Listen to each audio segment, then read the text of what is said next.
Ladies and gentlemen, good evening. On behalf of the American Hellenic Chamber of Commerce, I welcome you to today's webinar that will analyze and present the markets in the states of Texas, California, and New Mexico.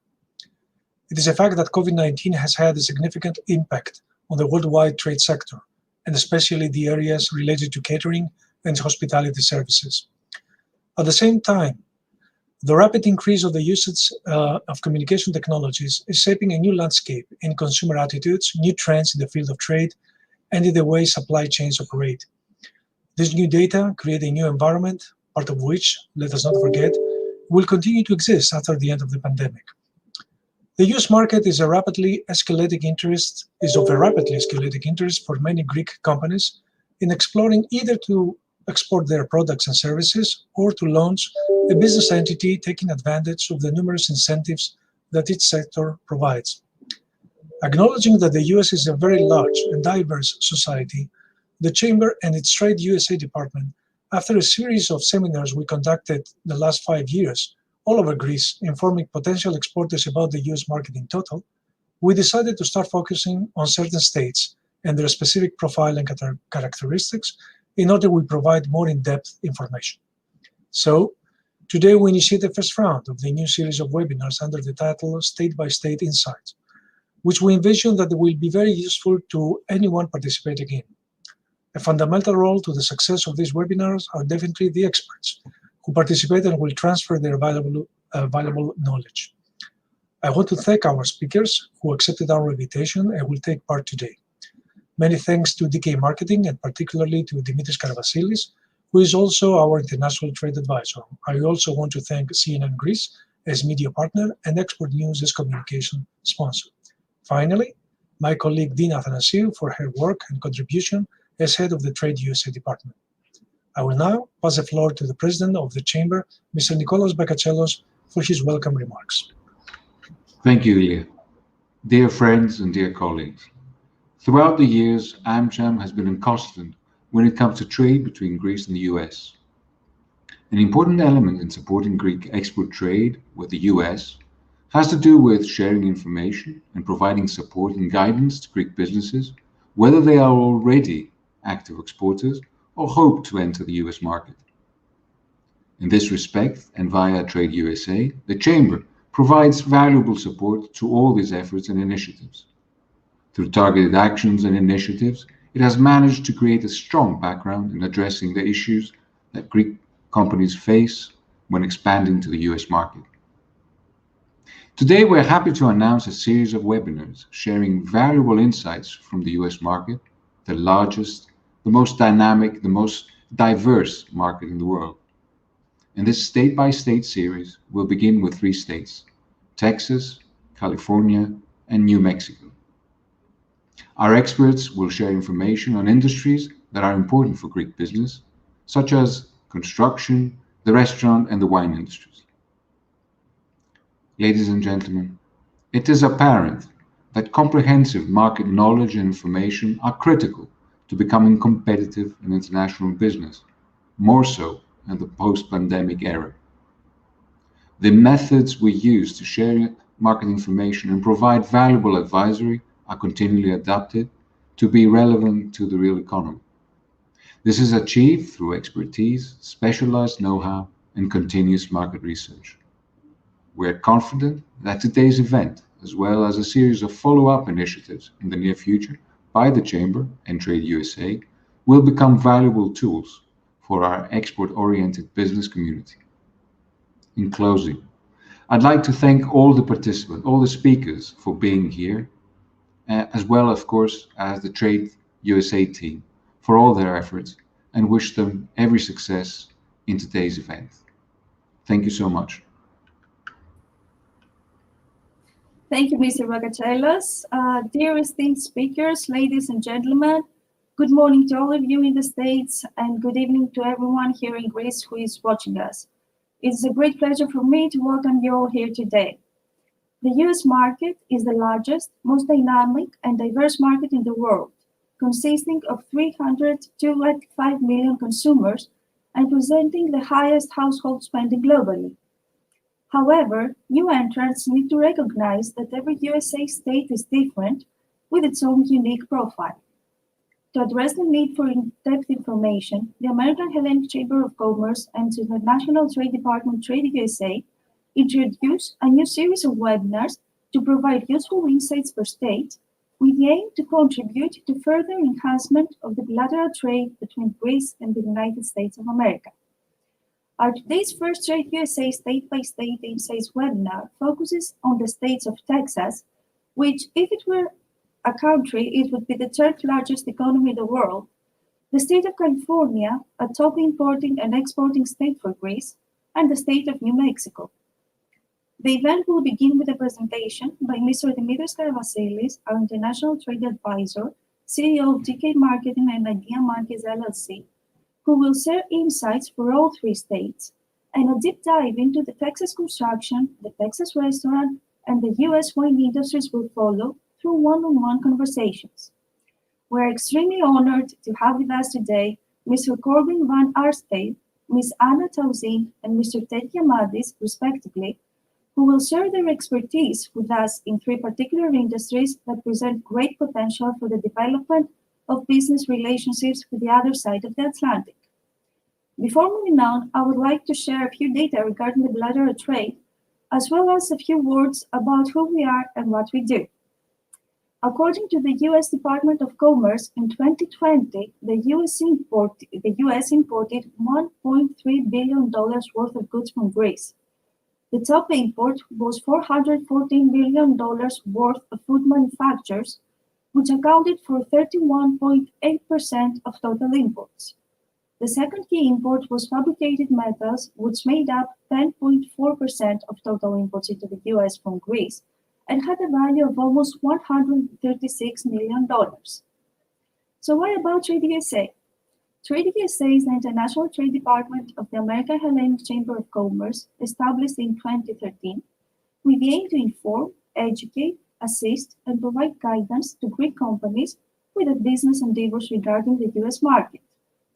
With our various actions and initiatives, which include workshops in key regional cities in collaboration with local authorities, the organization of the annual Export USA Forum, the only forum in Greece focusing solely on exporting to the US, the networking of Greek exporters with American importers, distributors, and buyers through trade missions, exhibitions, and B2B meetings, as well as the provision of consulting services on export issues, including regulatory compliance with the FDA through our exclusive collaboration with the AES Consulting Group, we cover the full range of needs a Greek company may have when aiming to penetrate the US market. Our latest Export USA Forum, held in November, entitled Trade Beyond COVID-19, The Way Forward, hosted an exceptional lineup of speakers and gathered 600 attendees from 12 countries around the world. This year will be also held in November, so please stay tuned for more information.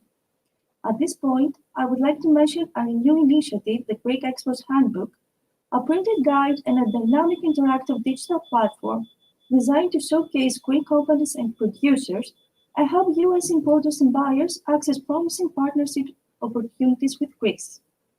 You may find all the related info by clicking the Greek Exports Handbook link under the TradeUSA logo at the Organizer tab below the live stream screen.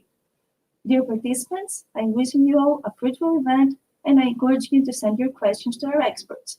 Without further ado, Dimitris, the floor is yours. We are all ears. Thank you very much, Dina.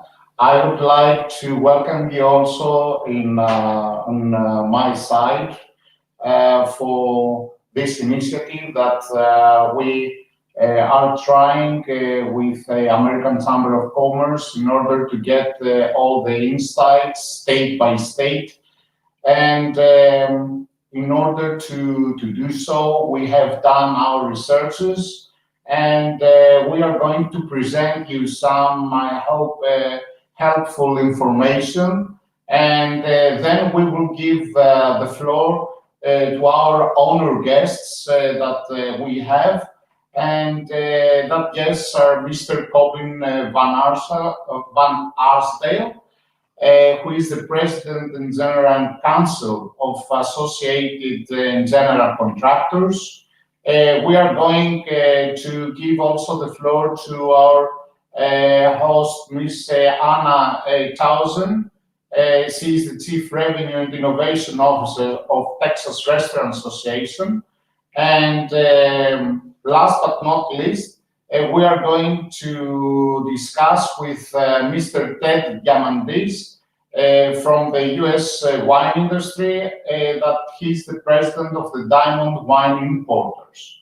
So let's get insights now, some data that we would like to present you for those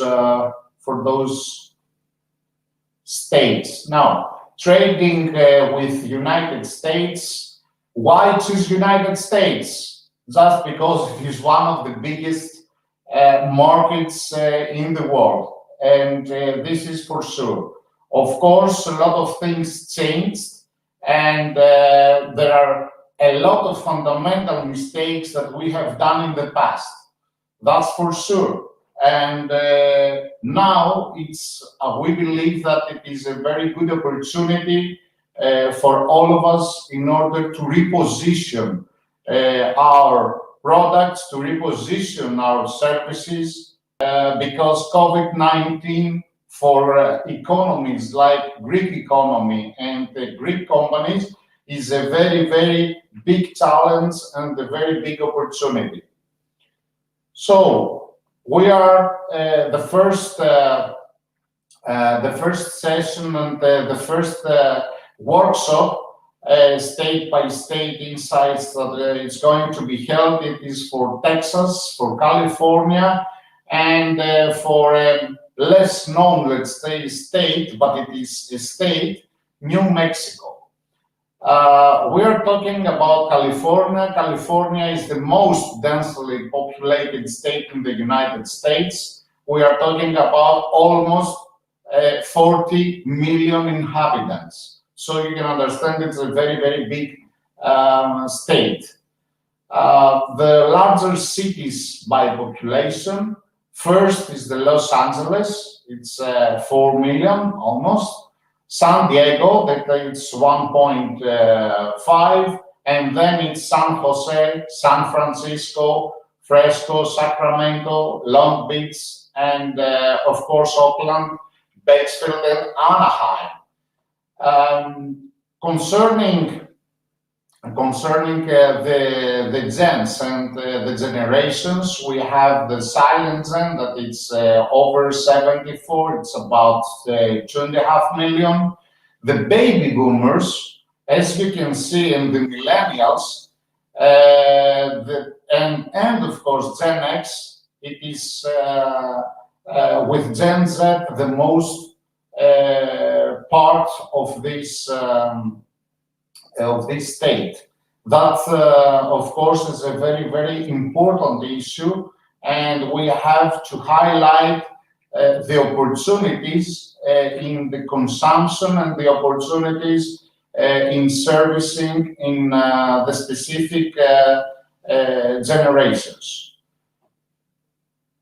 As soon as we are talking about the races, first is the Hispanic or Latino. We are talking for South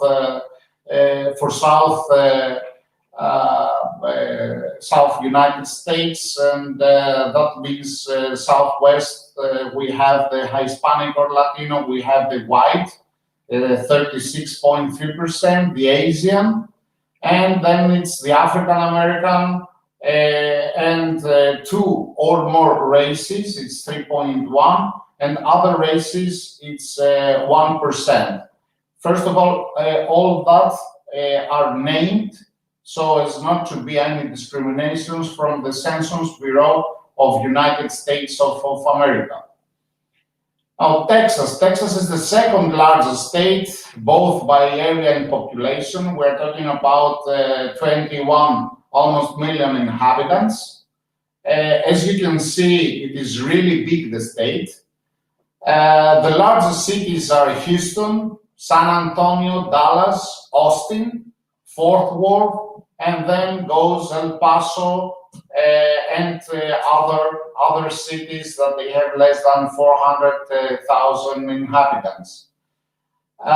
Concerning the generations, we have the silent Gen 1.5, and here you can see that millennials and Gen Z occupies the two top positions, okay, by 21 and 22%.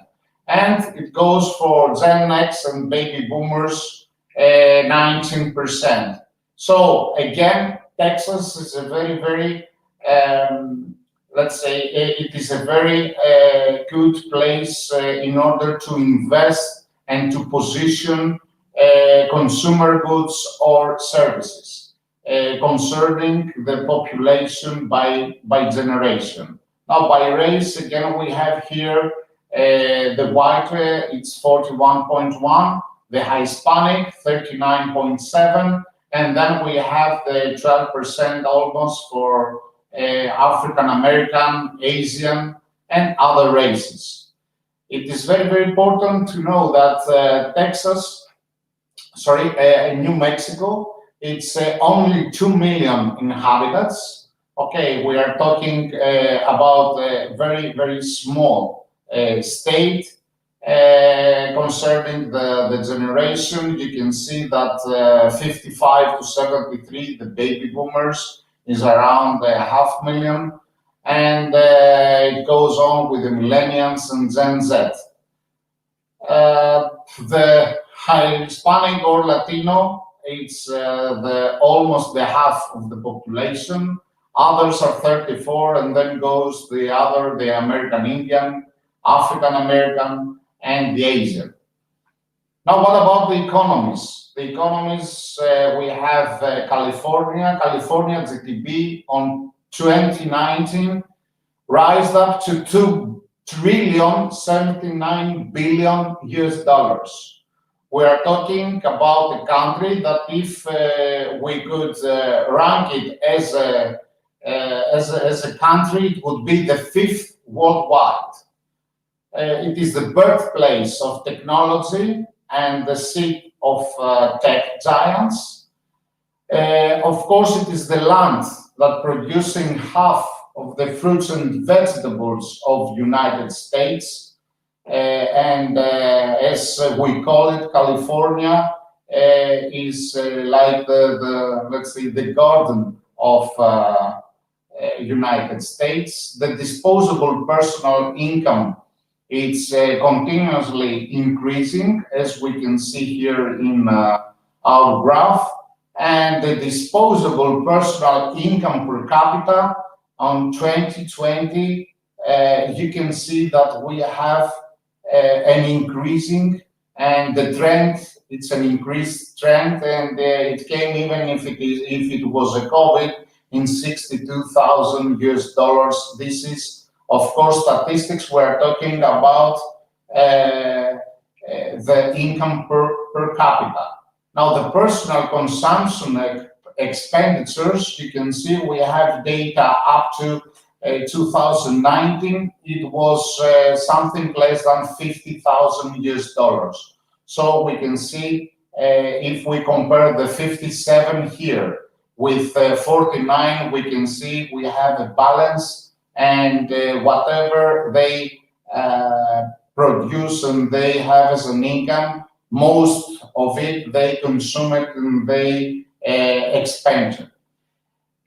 Now let's enter in Texas. Texas have done in 2019 $1.8 trillion.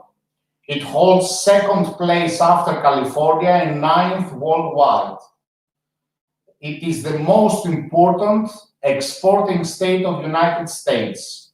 So it holds the 20% nationwide of the exports. It is the main producer of NPG, oil, petroleum products in the United States, and the 30% of oil distilleries and 70% of total petrochemicals based in Texas. It also produced the 10% of total goods in the country. So we see that we can see that there is also a very big production in goods in Texas. the disposable personal income, we see that it's increasing year by year, and also the income per capita, as we can see, it's less than California, but holds about something less than $50,000. And the expenditure per capita, again, it's $40,000. US dollars. Now about New Mexico, it is only 97 million, and we are talking about a very, very small, and it ranks among the poorest states in the United States. The tourism is the source of income, so they have mountain resorts, natural landscapes, remarkable cuisine, entertainment, and amusement. But a very important issue also for Greek companies is the 9th place in US market in energy production. So there are a lot of investments there concerning the solar energy and energy in general. The disposal income, as you can see, per capita is less than, it is less, almost more than 40,000, and the consumption is around 37,000 US dollars. Now, what about the imports? The imports in California is the main trade partners in California is China, Mexico, Japan, Vietnam, South Korea, and the others are following. From Greece, and you have to forgive me for this mistake, it's not billion here, it's millions, so we are going to change this mistake in the card, in the final card. So we are talking about millions. The first we have with 31 million, the olives and the prepared or preserved olives. We have also the food preparators. And as you can see, we have most of California imports from Greece. Has to do with ingredients and has to do with vegetables, fruits, and fishes. And we have also the monumental or building stones that it is in the first 10, 20 products that we export.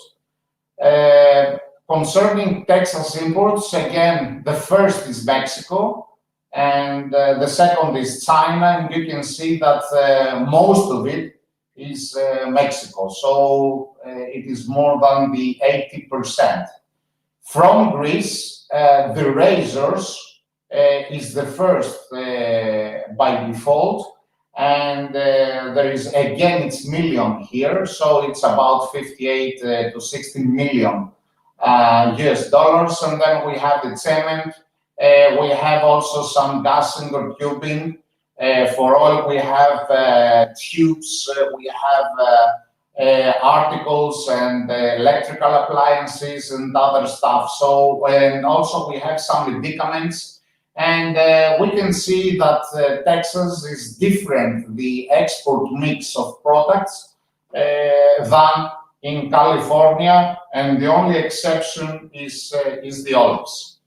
About New Mexico, the first partner is China and Mexico too, and the leather, art and handbags is the first thing they import from Greece, and the second is the art of collectors and pieces of antiques. Then it's some knit or clothed accessories, some cosmetic and essential oils. Then it's some surgical instruments and medical and optic photo instruments. And finally, there are some apparel articles and accessories that we export in New Mexico. We would like just to present some things about the restaurant industry. Restaurants are a driving force in California's economy, used to be, and we're waiting for Anna in order to give us the last details. We had 72 more than 72,000 eating and drinking place locations in 2018, and it was 11% of the employment. Texas is the more than 48,000 places and locations. It was a 10% of employment, and finally, it was almost 3,500 restaurants in New Mexico. Now, concerning companies, the biggest companies based in California and ranked by revenue is Apple, Alphabet, Chevron, Wells Fargo, Intel, Facebook, Walt Disney, Hewlett-Packard, Cisco, and Oracle. And the biggest companies in Texas is ExxonMobil, it's Mackison, AT&T, Phillips 66, Valero Energy, Dell Technologies, Cisco, American Airlines, and there are a lot of other companies that now are moving in Texas City. Concerning the New Mexico, it's ARA, Healthcare Providers, US Cotton, Laguna Development Corporation, and you can see also there is HB Construction and TLC Plumbing. The construction industry is the adoption of innovative solutions in conjunction with sustainability.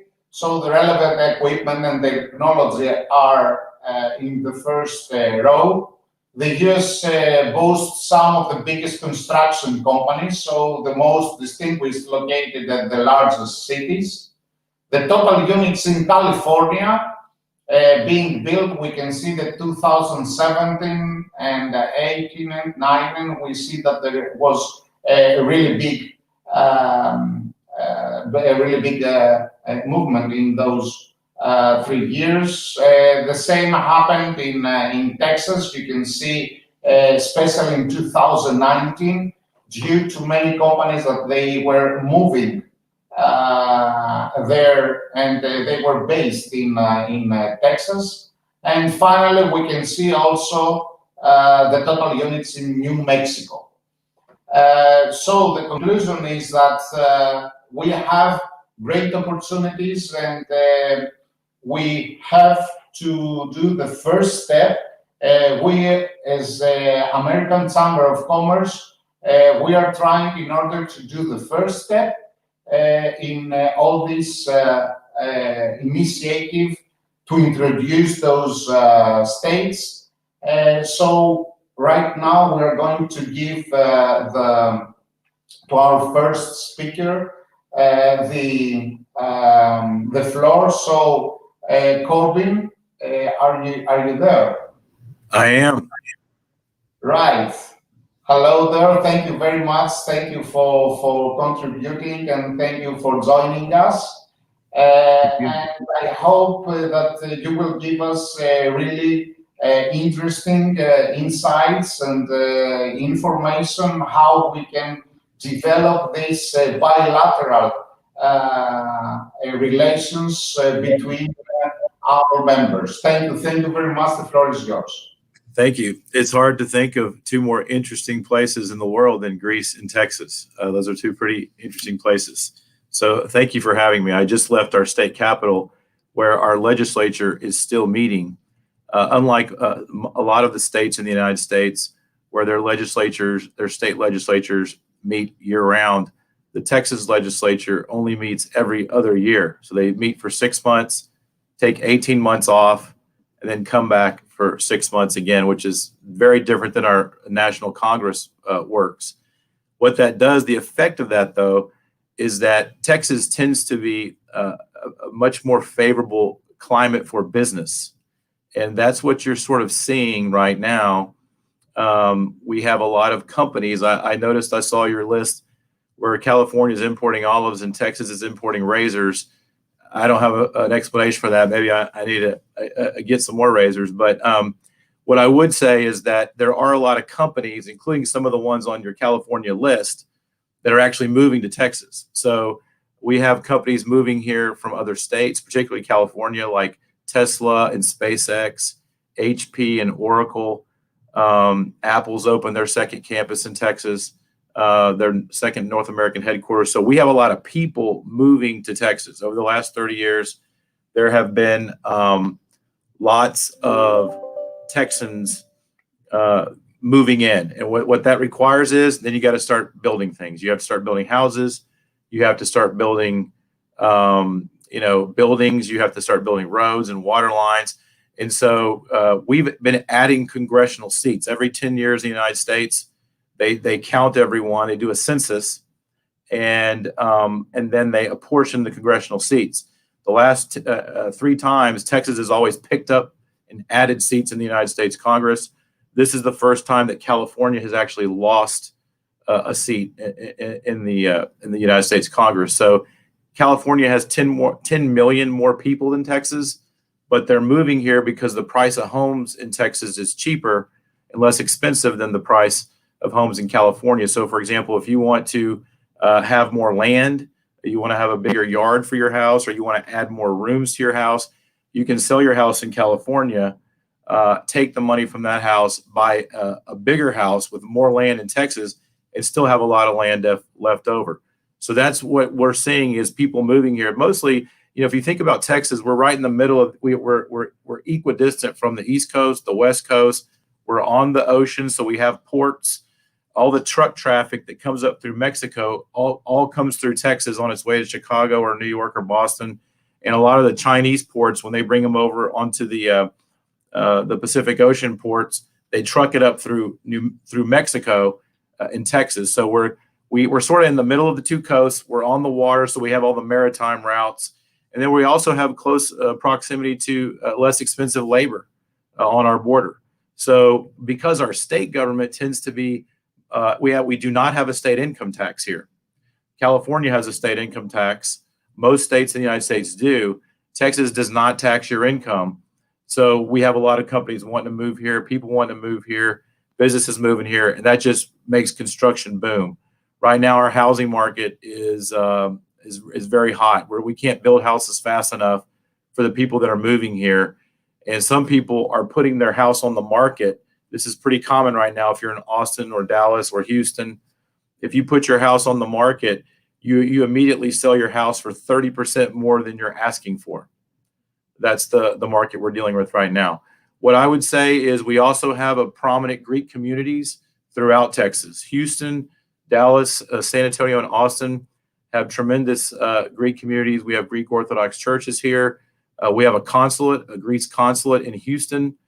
And a lot of our business leaders in Texas are longtime Greek families.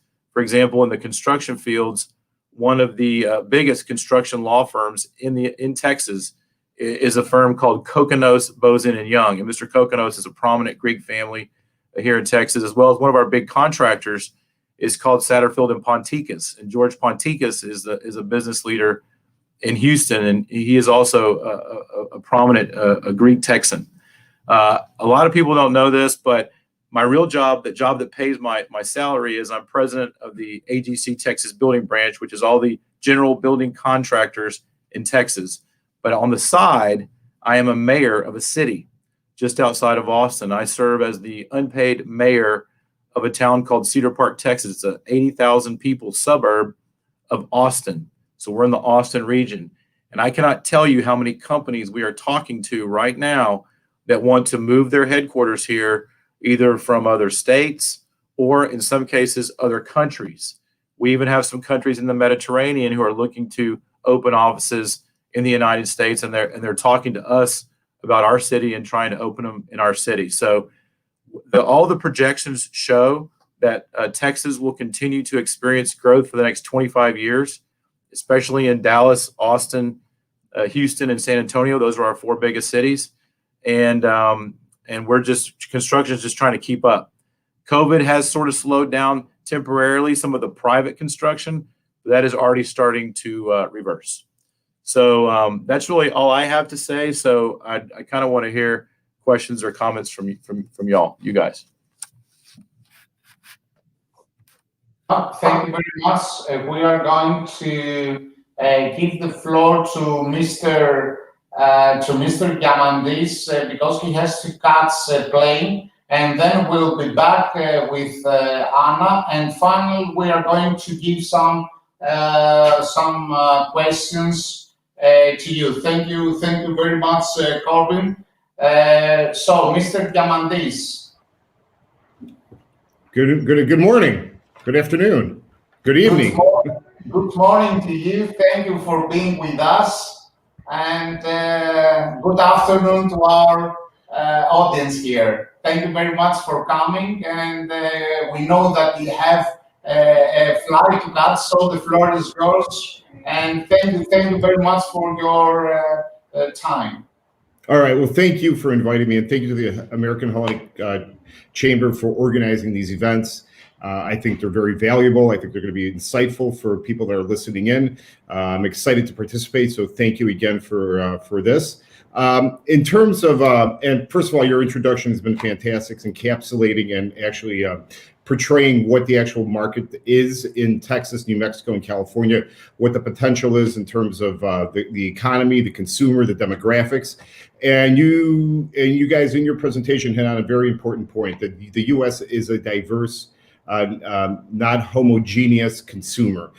It varies market to market. And specifically, when we're talking about Texas and California and New Mexico, completely different consumers, especially in California and in Texas. When it comes to wine, their consumption patterns are completely different in terms of what they drink and how they drink. And also we have to look at the diversity and the differences in the rules and the laws that go from state to state when it comes to alcohol consumption in general. Us as Diamond Wine Importers, we do of course wine. We've been here for 29 years. We kind of led the charge in introducing boutique artisanal high quality Greek wines to the US consumer over the last 29 years. To say the least, it's been an uphill battle, but in the last 10 years, we've really are hitting our stride, and the consumer is really recognizing the high quality of product that's being produced in Greece and the great story behind the great product.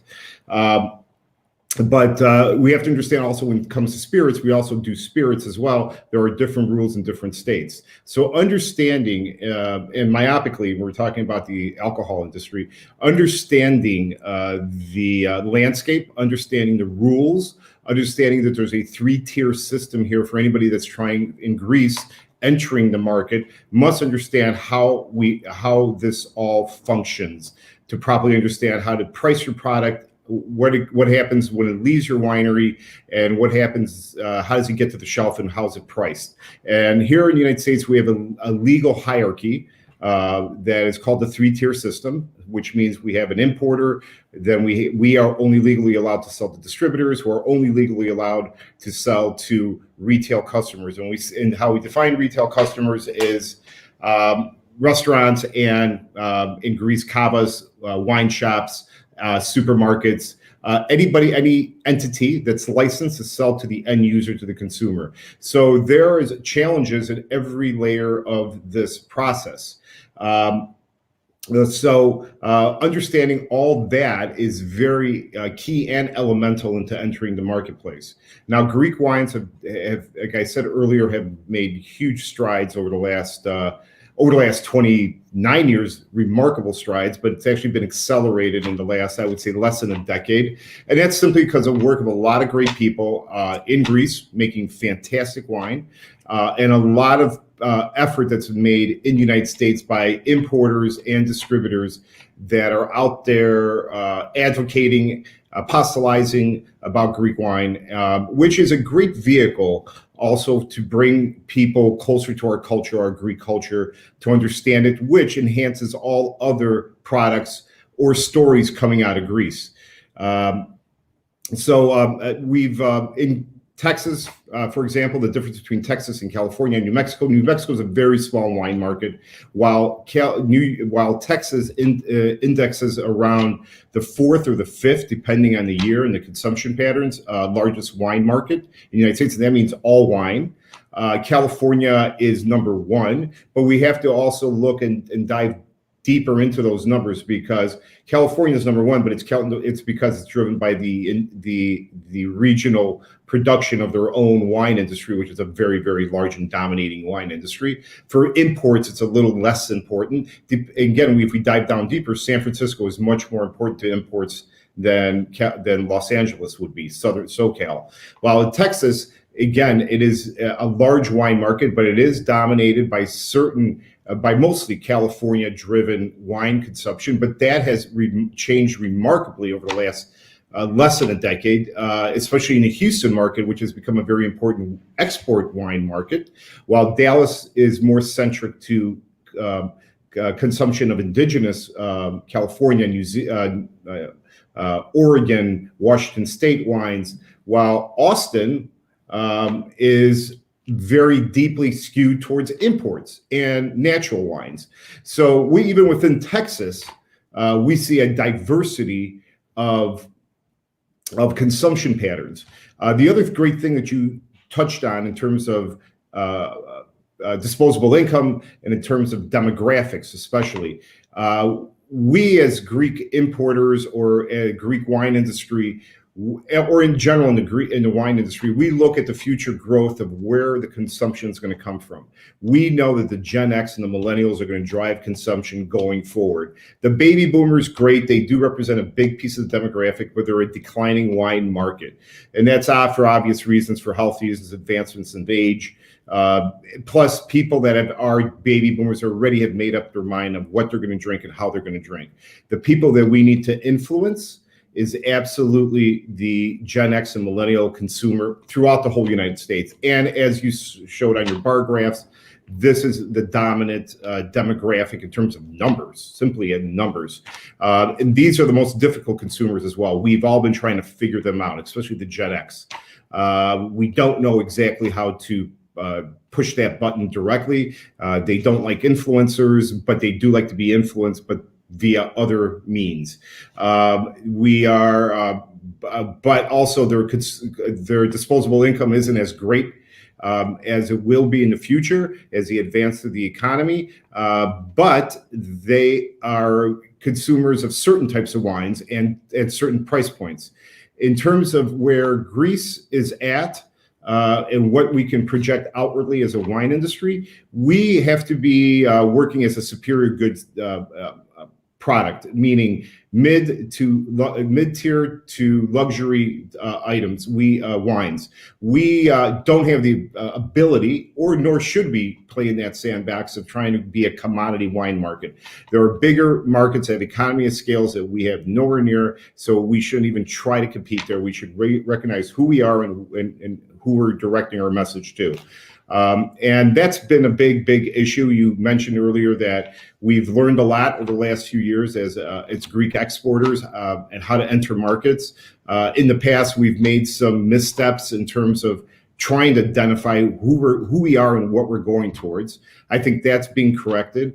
I think that direct marketing from Greece to support our industries in the U.S. is very important. That has gained momentum in the last couple years only, and that is encouraging because as you referred to, the size of these markets are massive. So we need a larger megaphone to make sure that we can capture the mind share of the U.S. consumer because he's being bombarded on a daily basis, especially when it comes to wines and spirits. I think that's a good diatribe for now. Thank you very much. Thank you very much. And I would like to just ask you two questions really quickly. Of course.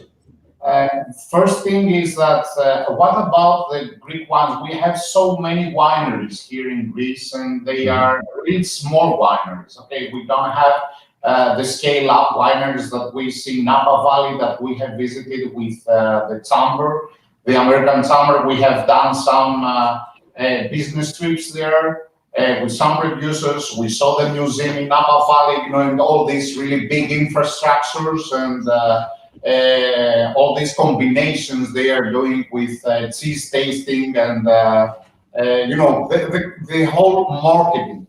And here in Greece, we have really good quality, as you mentioned. And on the other side, we have really small wineries that they cannot support the marketing efforts that are needed in this market, the US market. So how you are making, let's say, the combination of having really good quality of really small family-owned wineries with the market and the marketing needs of your area? Well, that's a great question, Dimitri. What happens is that, first of all, small wineries provide great stories. And this is a market that we have to tell stories in. How do we support that? We do work with mid-tier producers in Greece that can compete in the United States in terms of girth, of size. But we don't have to directly compete with these mega producers that you're referring to. There's room for everybody. How do we get our voice out? It has to be a private and public partnership when it comes out of Greece, in terms to support our the outward reach of the whole wine industry in Greece. But these small producers have an absolutely great opportunity in Greece. In the United States, because they, as we said, they have fantastic wines and great stories, and they could also provide an experience when a tourist gets to Greece that's an exceptional experience. And it just takes a lot more micromanagement on our side, and we have to manage the ability to get the product into the market, support it. So our company, we do have our own sales force that supports our distribution sales force. It's a mind share when it comes to working with our distributors, because they have a full portfolio of wines from all over the world. And they have many masters, large masters, like you mentioned, that they have to dedicate their most of their time going out there and presenting and selling. But we have to be an active and a prodding force to our distributor on a constant basis to make sure that Greece is on their plate, on their agenda to go out and talk about. But again, we capture that by telling these great stories about these great people, about the history, about who we are as a culture, as a wine culture. This is fascinating because people are always have been and always will be fascinated by stories of real people producing real wines or any other agricultural product that has a historical relevance. And beyond all that, we have something great in the bottle and unique in terms of our varieties. So we have unique varieties, unique flavor profiles that nobody else can provide from anywhere else in the world. And that is our strategic advantage, one of our main strategic advantages. And once we have taught the US consumer to consume this type of product, they can get it from one place only, and that is from Greece. So this adds a legacy of sales going forward. This is one great example. One great victory that we've had over the last few years is the variety of Sirtiko. Sirtiko is a very distinct variety. It was isolated to one little island, Santorini, for 5,000 years. It's sneaked off the island to other parts of Greece now and other parts of the world, but we are still the source of that particular variety.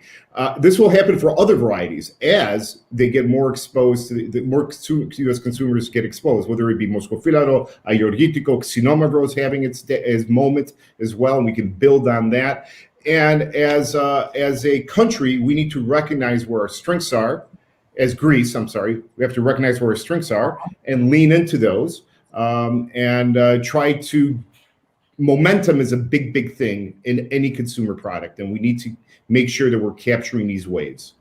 So what I would like to underline, and this is really important, because we have a lot of conversations, and us as the American Chamber of Commerce, and we have applied and we have proposed a strategy for the whole winery industry in Greece that they have to keep their Greek varieties, because we think that we are not competitive in Chardonnay or in Syrah, because France, Chile, and other countries might be more competitive in working capital. Other countries are less in packaging, and other countries, the consumer is willing in order to pay more money in a French wine of Chardonnay than a Greek wine of Chardonnay, so we cannot have an overvalue. So you agree that we need to invest in Greek varieties. We have to invest in the Greek good quality. And this is also a proposal that we might come up with an initiative of Greek and US wines, how to combine those two, because it's not only the Greek, it's also great wines in California, and how we can combine those two with Greek cheeses. And, we can make an initiative concerning the whole storytelling about the small wineries in Greece that someone can enter and visit them and see how they talk to their wine. You know it better than us, that they are going and they are hearing the wine speaking during midnight. Absolutely. I agree with Dimitri. I agree with you wholeheartedly. We have to lean into our indigenous varieties. That is, why not? This is our unique story that nobody else could replicate. There is a space always for other varieties, because they at times they can become ambassador wines in terms of if we can produce a phenomenal high level Chardonnay, we'll never be in the commodity market. So we could show the world, hey, we could do this too. But we're choosing to work with these ancient varieties that have a longer, deeper history, that have been here for thousands of years. And as a business marketing strategy, it's absolutely what the story is. It's about our own varieties. Now, creating synergies with California in terms of working together, I have been working on with a few of my producers, Domaine Scuris for one, Alpha State for another, that we've done collaborations with California producers. We have had California producers come to Greece, so we've shown them our terroir, our ecosystem, what we have, and this has been going on for over 25 years. I put that into play 25 years ago because I saw where this eventually can go. And the romanticism that occurs within our industry, because we are talking about food and wine, and there is a romantic, hedonistic component of this industry, which is very, very important. So those are great. Creating synergies with other Greek agricultural products, absolutely. Creating an ecosystem of gastronomic products, agritourism, all of that. This is a model that's worked incredibly well, and it provides billions of dollars into the economies of France and Italy, and Spain. Let's not forget Spain. This is an important aspect that we yet have to develop as well as we could and should, and we will. We are still a nascent industry when it comes to Greek wines. Is now our cultural footprint is, and finding our cultural roots around wine and food has only been occurring in Greece for the last 20 to 25 years. So we're still developing it internally, and our outward projection of this is about to happen. And I'm very excited about the potential of what the U.S. consumer and its ability to absorb, because I've been seeing this on the ground, in the trenches over the last almost 30 years, and to see the excitement that's coming out of the U.S. consumer when you talk about Greek wines and Greek food and the intrigue and everything that surrounds it. I just think it's going to be our next 10 to 15 years is going to be monumental. I think we have a lot of opportunities. We just got to make sure we take advantage of them, and we're prepared for the onslaught of the U.S. consumer. Because the one bad thing that could occur is the U.S. consumer wants our products and can't get them for whatever reason, whether there's internal reasons or external reasons. We need to make sure the pipelines, our supply chains are tight. We need to make sure that we are not increasing prices from year to year, and make sure that we have the consumer built before we start accelerating on our prices. There's a lot of great strategy. There's a lot of strategy that has to be talked about. There's a great conversations that need to be had, but it has to be a collective conversation. Thank you very much, Ted. We're really glad that you share all this experience of 30 years and more and your information. Definitely, we are going to be in line with you, and we are going to next days to share all this material, and we hope that we can start making a plan, because we have good ideas. We are an organization, we're a non-profit organization, but and we have a good impact because we have expertise in many fields here in Greece, and I hope that your experience, good willing, and also the new generation of winery owners in Greece, that they love what they do. This is really important. Absolutely. And they understand about marketing and about how much a bottle of wine should have, and not to be rich with one bottle or one case of wine. Exactly. That means that we have a great opportunities. Thank you very much. Thank you. Have a good flight and stay safe. Thank you. Thank you. Thank you. It's been a pleasure. Thank you. Take care. Bye-bye. So, thank you very much, Ted. And I would like to say that Anna Chosen says that she loves the orange skin contact wines that are coming out of Greece.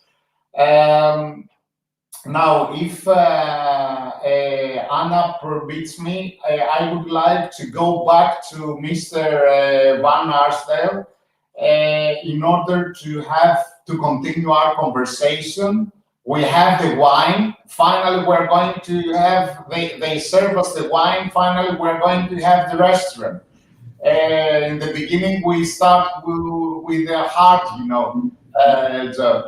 So I would like, we have some questions from the audience here, and I would like first to address you two of them.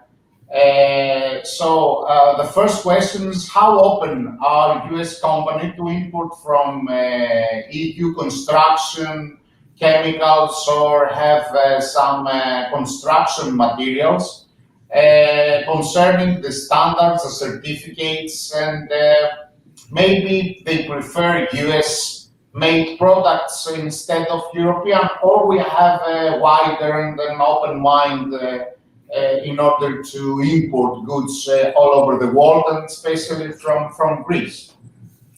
I can't speak to all the U.S. companies, but what I can tell you is, and I'm sure you experienced this, people tend to think of countries as like, we're going to deal with this country. The United States is like 50 different countries in some ways, because each state has their own way of doing things, and that's the kind of the American way. But what I can tell you in the Texas context is, and a lot of our companies in Texas also do business in California or Florida or New York, but in Texas, most of the companies the Texas people are very open people, and they're a very friendly, open, and they're competitive people. So, like, for example, when people move here from New York or California, they're sort of taken aback by how friendly everyone is, how open everyone is. We don't really care where you came from. We're here to succeed and help you succeed. And it kind of catches people off guard that are new here, because they're not used to that where they came from, where there's sort of these built-in systems you have to go through to, these long-standing family relationships or business relationships. Texas is very much like, who's going to help me do it faster, better, quicker, and real open to using anything, anywhere that will help them have a competitive edge. That's just sort of the mentality here. So I think that you will find Texas companies to be very much open to that. Now, there are some jurisdictions, state jurisdictions, that have rules and put in preferences for U.S. products. You're starting to see a lot of that on things like steel and iron and things like that, but that's still state by state sort of policy. And I have not seen anything like that in Texas other than things like steel and iron. And I think they're open to succeeding and doing whatever, whether it's a better quality product or less expensive product. I mean, we border Mexico and we border Central America and South America. So we use anybody, anytime, anywhere. A lot of people don't realize this, but the city of Houston is only 24% Anglo. 24%. 24% of Houston is Anglo. We have Vietnamese population, Greek population, Mexican population, Chinese it's not just a bunch of guys in cowboy hats, you know, riding horses around. It's really changed a lot, and it's become very diverse.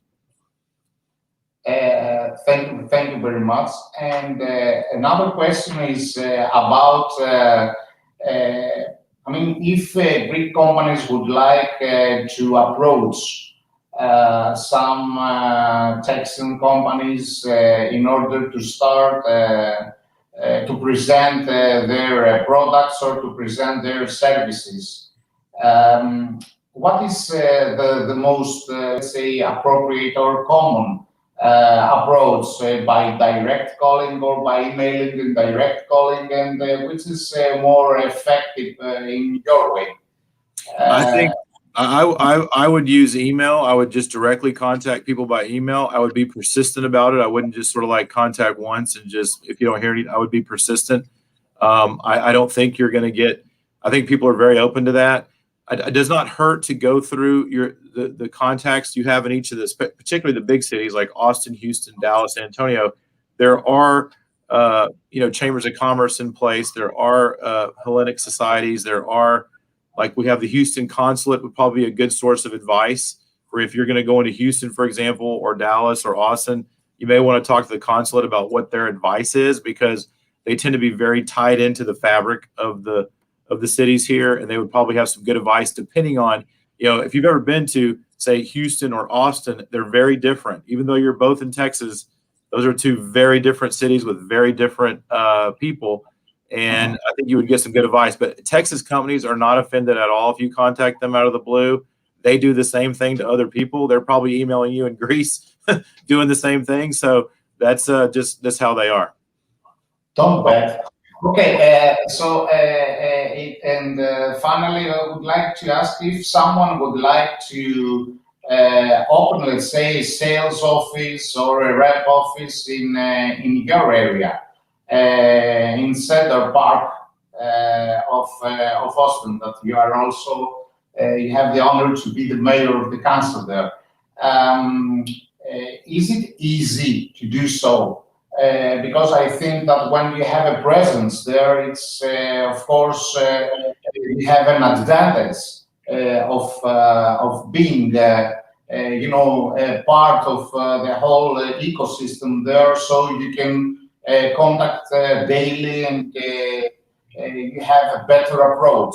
So is it easy? Because sometimes we're afraid, because we believe that there are so much procedures, the cost will be a lot of things we hear, and many times all those things are finally not as we think about. It's much easier.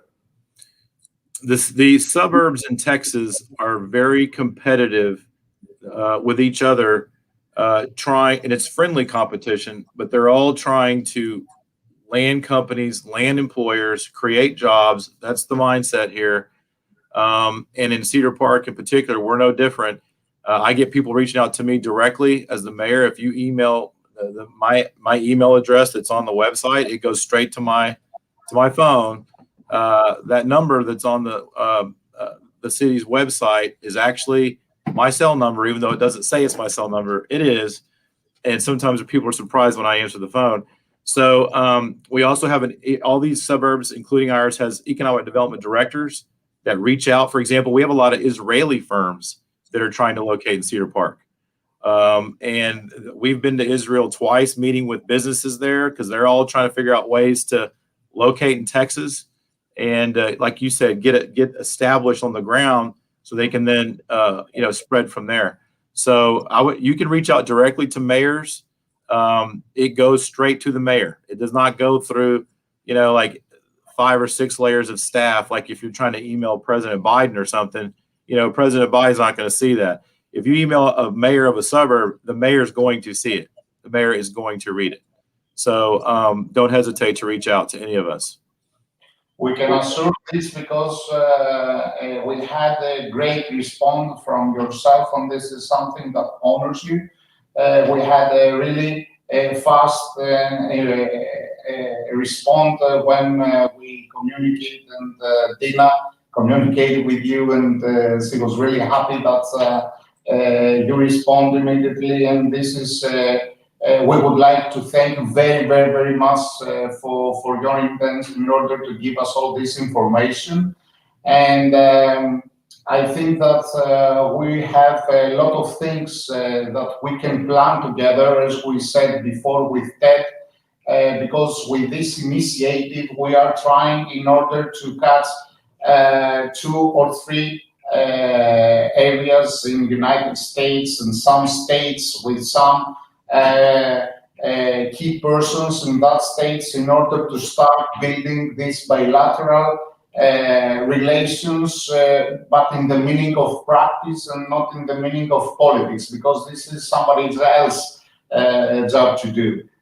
We are here in order to provide all the best paths and the information, and to give all the assistance it is needed so as companies to be there and to locate maybe there, because this is also a way of exporting services. And in Greece, you know, services is really great. We have great services concerning, and we have high-level education. And on the other side, we have a lot of products, and of course, many companies from Texas might be interesting because Greece is a hub in the whole Mediterranean, and now in the East Mediterranean, playing a significant role. So, Corbin, we would like to thank you very much for your participation, and please, we would like to welcome Anna, and she's honored because Anna. Okay. Hello, Anna. How are you? I'm good. How are you today? Thank you. Thank you. Thank you for coming to our workshop and contributing with your knowledge.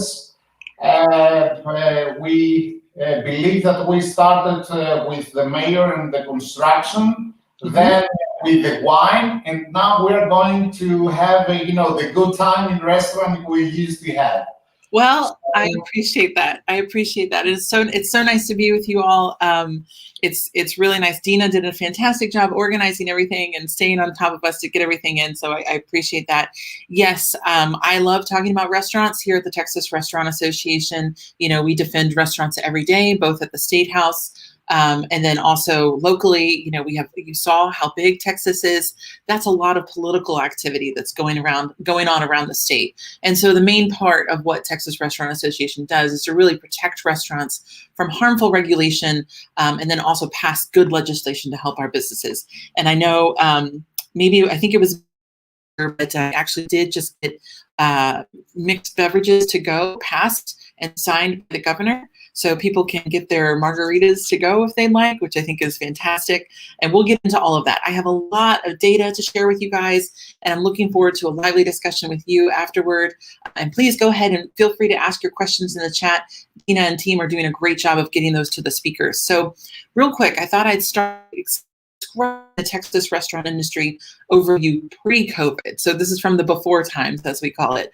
As Demetrius mentioned earlier, we had nearly 50,000 eating and drinking locations in the state, and that represented about a $70 billion industry in Texas. It also means that it takes a lot of employees to run those restaurants, and that's a big issue that I'm going to highlight here in a minute. You can see the data there about the restaurant and food service jobs we had in 2020, 10% of the employment in the state. It's the second largest employer in the state, actually. And then as we moved on through the pandemic, these are some interesting statistics related to restaurants, rehiring, and all this. All this is going to be made available to you later, too, so don't worry about having to take all these notes down.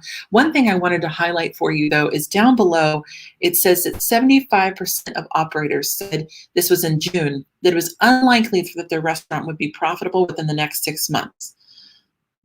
They're right, it wasn't. But by now, the data that we're seeing based on April 2021 compared to January 2020, which was pre-pandemic, we finally reached that threshold to bring restaurant sales back up to what they were pre-pandemic, which is great. And I think means that it's going to be an explosion of restaurant growth in Q3, Q4 in Texas, which is fantastic.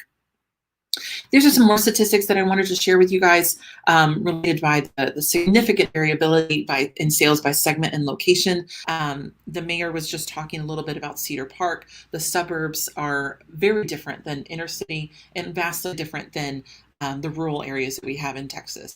With 29 million people across the state, there's a lot of different flavors profiles within that as well. And you can actually see the difference in cuisine as you travel around the state. But the biggest thing to take away from this is that consumers are hungry.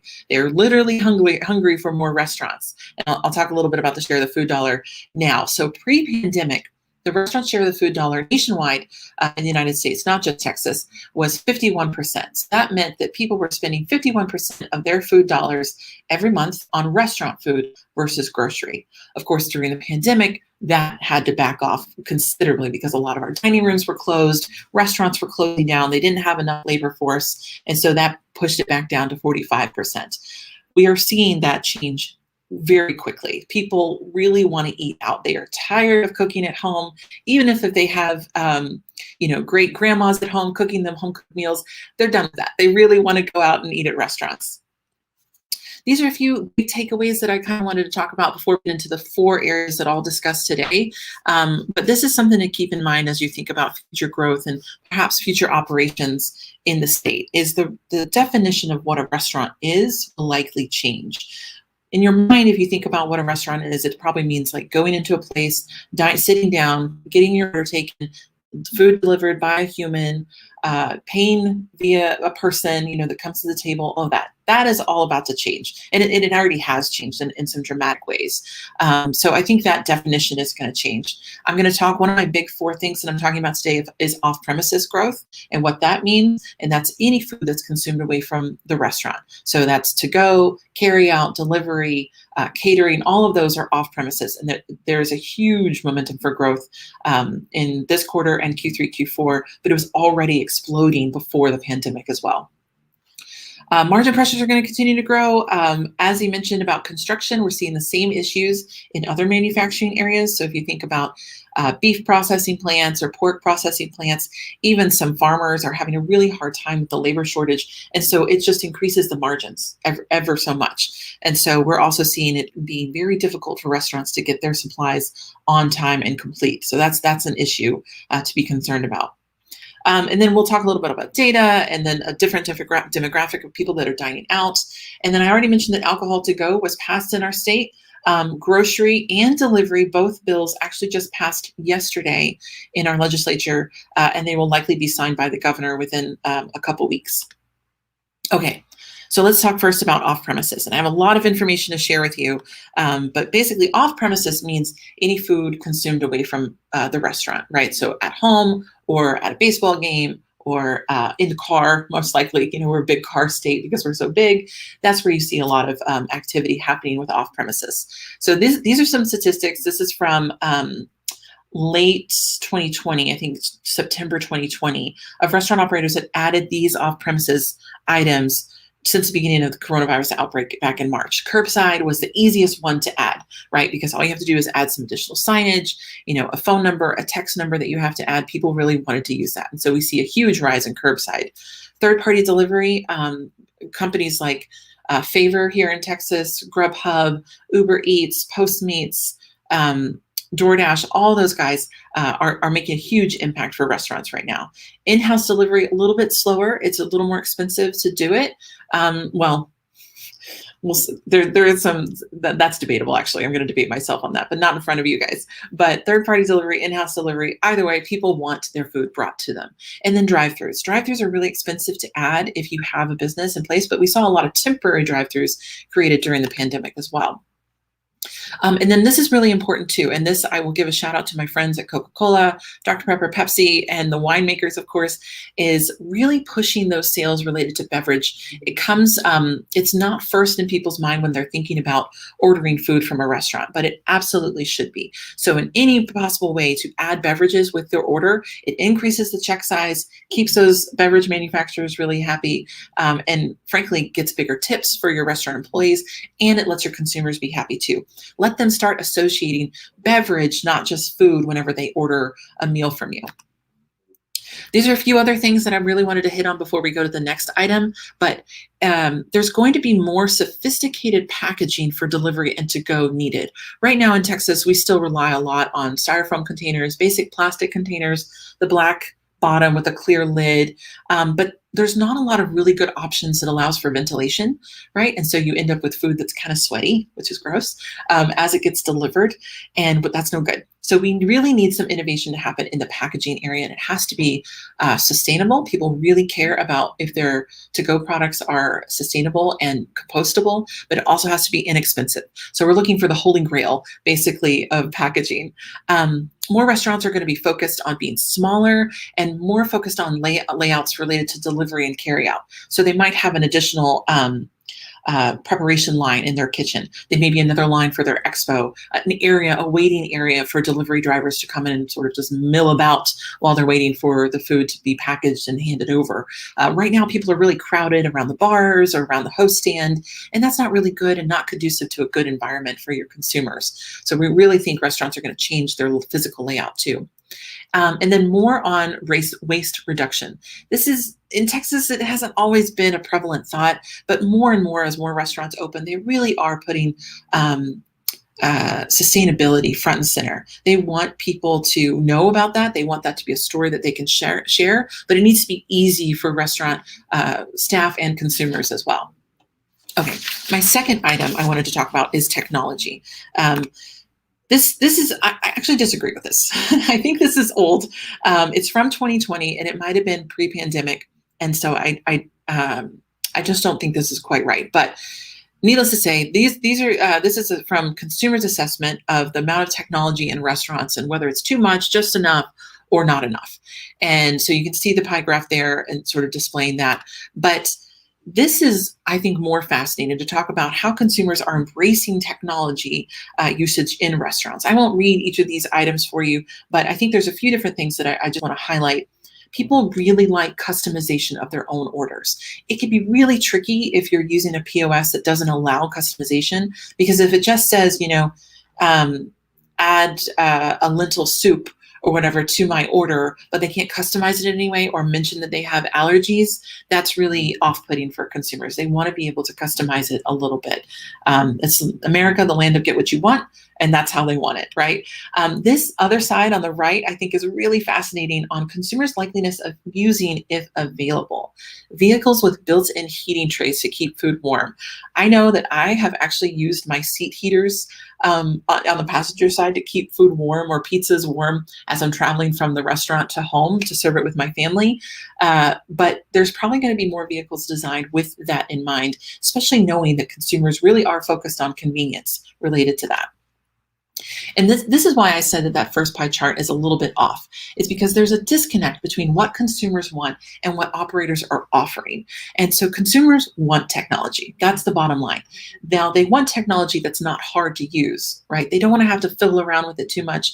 I like to make my mother try and order online to see how she reacts to things. And if she gets frustrated and puts it away, then I go and look at that restaurant's website and go, okay, where can they improve this and how can they do it? And what items should they be using? What products should they be using to increase the ease of ordering for restaurant consumers?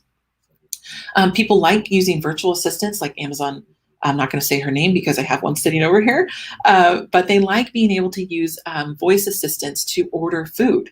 And not a lot of restaurants really offer that right now. I think it's mainly the big pizza brands that do that. So think about maybe adding that if you want to open a restaurant in Texas, adding that as an ability is a big newsmaker, first of all, and it's also something that consumers want. Next, I'll talk a little bit about vaccines. What's the progress of vaccinations in Texas? This is a big deal for people dining out, right? Luckily, we are at 100% open, but a lot of people still can't fully open as much as they want. So here's information on how many doses we've received, how many people have at least have one dose, which includes the J&J one-dose vaccination, and then the fully vaccinated population. We're at 33%. This was, I think, from mid-May. So I think these statistics are just from last week. So I know that it's ticked up a little bit since then too. Finally, jobs outlook. This is a huge deal. I cannot underscore this enough. This is the biggest issue for restaurants facing them today. It's not the coronavirus. It's not the rising costs of products, although that has been important too. It is workforce. How are they going to get enough labor to manage their restaurant? We know restaurants that have actually had to shut down their lunch or shorten their dinner operations because they just don't have enough people. And with the growth expected in the restaurant industry, we're really worried. Okay, we know that the consumer demand is there. We know that restaurants want to open and there's capital and interest in growing these restaurants. But if you don't have people, then what are you going to do? And I think that means you're going to have to really think about automation, back to that technology conversation, in a real way. These are some statistics that I definitely encourage you to take a look at related to population growth, or job growth rather. This is job growth statistics. And you'll see that we were talking about California, New Mexico, Texas, obviously, but Nevada is also a really important state to look at too. There's a lot of jobs coming back as the entertainment industry starts coming back in Nevada, of course, with Reno and Las Vegas are really known for that. This is really important too in thinking about labor and where we're getting people. We're having a slowdown in population growth. People just aren't having as many kids as they used to. And so we're seeing that population growth slow, which means we don't have as many employees in that 16 to 30 range to go and work in our restaurants. So what does that mean? Probably an older workforce. So we're really taking a look to see, like, okay, as people retire or they want to slow down a little bit, could they take a part-time job in a restaurant? And if those restaurant jobs are augmented, not replaced, but augmented by technology that's easy to use, it might not be bad for an older person to come and work in a restaurant if they're working with some AI technology or other sort of automation to help them along. This I wanted to share just because you can see pre-pandemic, biggest issue, recruiting employees. In August 2020, it was the virus and then recruiting employees. It is now switched back. So it's again back up to, I think, 43% on the biggest issue is recruiting employees. So in summary, we know that Texas is growing. We can see that by the number of building permits and TABC licenses that are growing. Many parts of the country are still reduced. But Texas is open, and we want people to come in here and be vaccinated, but go to our restaurants and order lots of food and lots of wine and lots of beverages to enjoy our state. We have a positive legislative environment. Texas is very pro-business, as I know the mayor and Ted also mentioned as well. And there are a lot of people that received revitalization funds and PPP loans too. So the money is there for them to grow. I know. I just wanted to get through all that as much as possible, and maybe Dimitris, you and I can talk a little bit more about what being in the industry and what the questions are. Anna, thank you so much. It was really a lot of information, and thank you for that. I hope that we have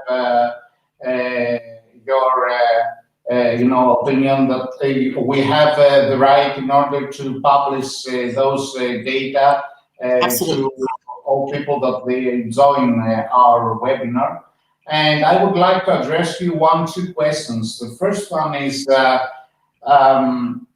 after COVID-19, what do you believe about the restaurants? Because you said that it's going to be a booming, and things are going to be even much better than it was before 2020.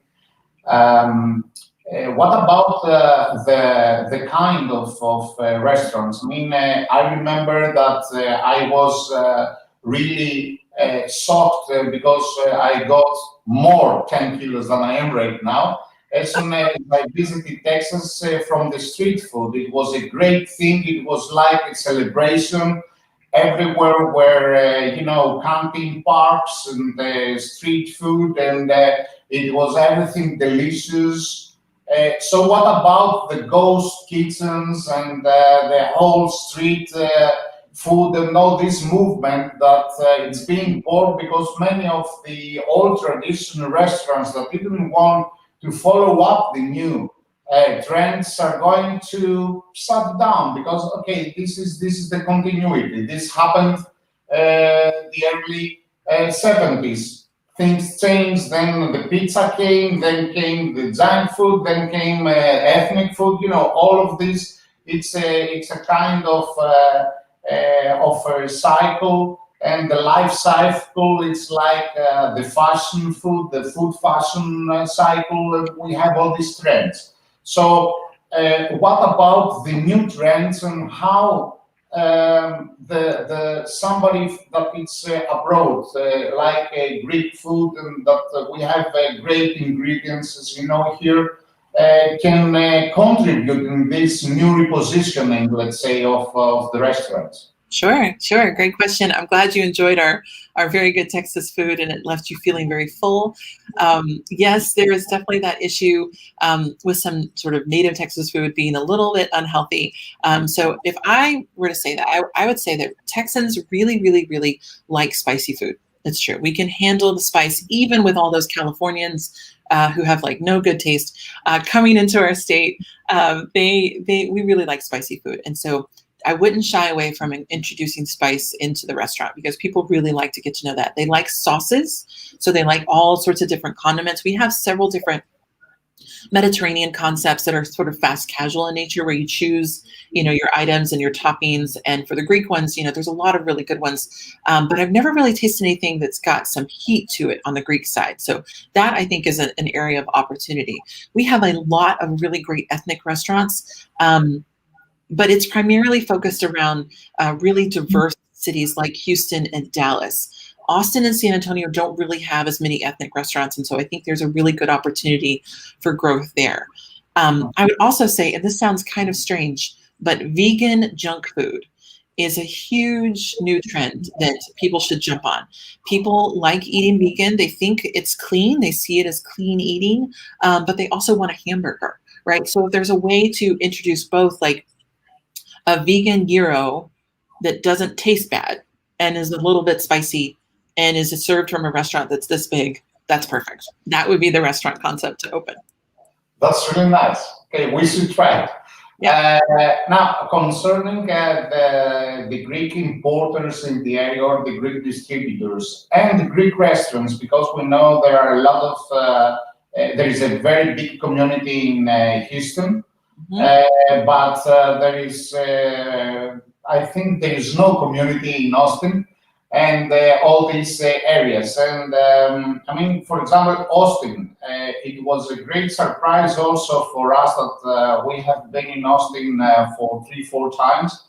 And we saw there so many young people and there were, all these new buildings. And on the same time, there was these containers next to the buildings, and everybody was joining containers, having margaritas, and getting some Mexican food or spicy or ethnic food to try. Yeah. So, do you believe that this trend of street food and the ghost kitchens is something that it's coming to stay, or is it just for the period? It is absolutely here to stay, and it's here to grow as well. There are lots of different ghost kitchen concepts that are out there. People like the ability to get delivery. They like the idea that they're in on a secret a little bit too. So they like, Austin especially is a huge foodie city, and people love finding out about the newest restaurants, ghost restaurants, secret restaurants before anyone else. And so that's a big sort of marketing play that could be used. But people, we are a very active outdoor city, practically year round. I mean, most of our weather most of the year allows us to be outside all year round, and that's how they like it. We want to be outside. We want to grab a food. We want to, walk along the lake and then grab more food and walk back along the lake. Like, that's just what people enjoy doing. And it's not just young people, but it's also young families as well. And because we have a booming tech scene right now with all these different businesses moving into the state, not just Austin, but San Antonio, Dallas, and Houston especially. that people, they need food. They need these kinds of items to serve them. So it's a growing population in terms of disposable income. And so, yeah, being able to offer them those kinds of street foods is really important. So, Anna, thank you very, very much. We have, it is just 2 minutes more that we have until your next meeting. So, thank you very much. I would like to thank you all for your contribution. I think, Anna, we are going to have other events too, and we are going to continue and having more specialized issues, like it's the ethnic restaurants or like the ethnic food, so as to get introduce more the Texan cuisine, because there are a lot of things that people would like also to taste from Texas in Greece. And I would like to thank you very, very much. So take care. See you. Thank you so much. Come visit. Thank you. Thank you very much. Dina, I would like to... Dina? Yes. Okay. Our lovely Dina, and we would like to thank her really a lot, because without her, not only help and assistance, but without her great, things that she did all this period, the contacts and the content and everything, we wouldn't be here. So thank you very much, all of you. Thank you for you that we have all the... να το γυρίσουμε στα ελληνικά. Σας ευχαριστούμε πάρα πολύ όλους εσάς οι οποίοι μας παρακολουθήσατε. So thank you for being with us. And Dina, thank you very much also. I also thank you, everyone, and David, thank you very much for the moderation and for your presentation. And ladies and gentlemen, thank you very much for your time. The presentations will be uploaded in the event page at our website, www.amcham.gr. And our next TradeUSA Insights state-by-state webinar will be held in September. Thank you very much all, and have a good evening.